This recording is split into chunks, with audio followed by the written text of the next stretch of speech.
Work లో ఇంకో question అనేది సాల్వ్ చేసేద్దామా? సరే సాల్వ్ చేసేద్దాం రండి. ఇక్కడ ఏంటంటే 2 పర్సన్స్ అనేవాళ్ళు, ఒకటి ఏ అనే పర్సన్, ఇంకొకటి బి అనే పర్సన్. సో ఏ అనే పర్సన్ ఒక వర్క్ అనేదాన్ని 12 days లోగా కంప్లీట్ చేయగలరు.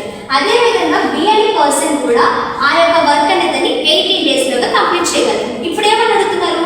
They start working together. ఇప్పుడు వరకు ఇండివిజువల్ గా చేశారు, ఇప్పుడు ఏంటి? Start working together. సో ఇద్దరు కలిపి చేస్తే ఎన్ని డేస్ పడుతుందంట?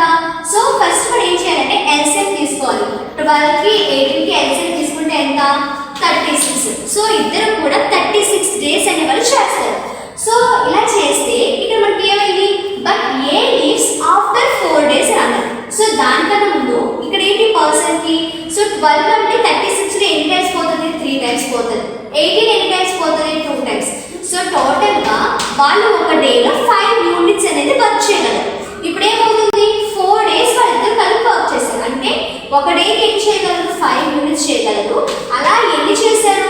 4 days చేశారు. కాబట్టి 20 యూనిట్స్ వర్క్ అనేది అయ్యింది. ఓకేనా? సో ఆల్రెడీ వాళ్ళు ఏంటి 4 days వర్క్ చేశారు.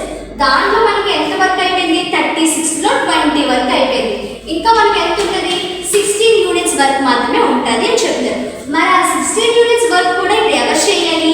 ఏ అనేది లేకపోతే ఓన్లీ సింగిల్ బి మాత్రమే చేయాలి. సో ఇప్పుడు ఆ 16 అనే దాన్ని 16. సో బి అనేది ఎన్ని యూనిట్స్ చేస్తుంది? డేకి 2 యూనిట్స్ చేస్తుంది. సో ఏదైతే రిమైనింగ్ ఉందో ఆ రిమైనింగ్ వర్క్ అనేదాన్ని సో 2 తో డివైడ్ చేస్తే మనకి ఎంత? 8 days వస్తుంది. సో ఇప్పుడు మనకి ఇక్కడ ఆల్రెడీ వాళ్ళిద్దరు కలిపి ఎన్ని డేస్ చేస్తారు? 4. బి ఒకటి ఎన్ని డేస్ చేస్తుంది? 8. సో 8 + 4 అంటే ఎంత?